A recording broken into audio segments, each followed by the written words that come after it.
Now, right after this broadcast, I'm going to be headed to southern Israel, to the Gaza front lines, because the big development over the last 24 hours, and I saw this myself, is that limited ground operations into Gaza have already begun. By commandos, by small special forces squads, they've already begun.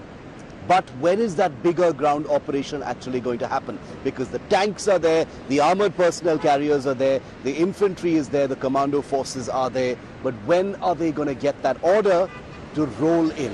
Watch this report.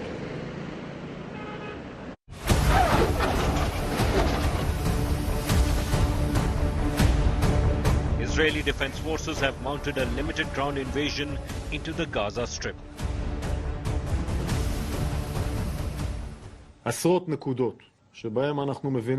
There is a sortie which is attacking dozens of points where terrorists are assembling, and our role is to reduce these threats. Therefore, we are exploiting all the time available to us to improve our readiness and our ability to carry out the ground maneuver.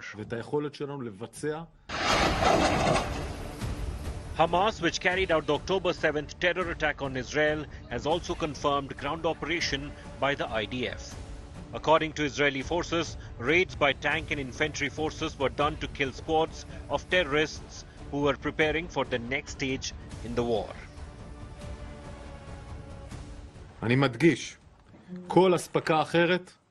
During the night, there were raids by tank and infantry forces.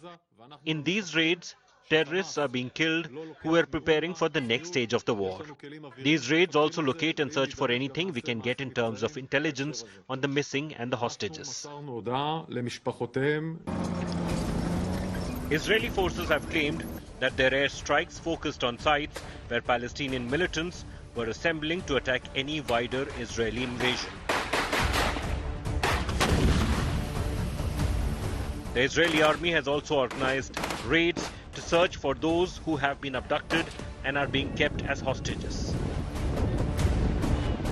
2 hostages were released has actually piled on the tension and suspense over what's going to really happen, because the big question continues to be, if this is phase 1, what is phase 2 and phase 3 going to look like? Are negotiations really happening where the non-military hostages from Gaza will all be released very quickly? We don't know just yet, but in the interim at least, while that attains a semblance of clarity, Israel is not backing off, not even an inch, not even for a minute.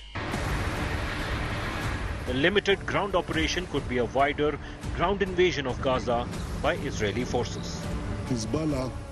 Israel has said its war on Hamas will end only when the outfit's terror network is completely dismantled. With Shivarur in Sidrot, Bureau Report, India Today.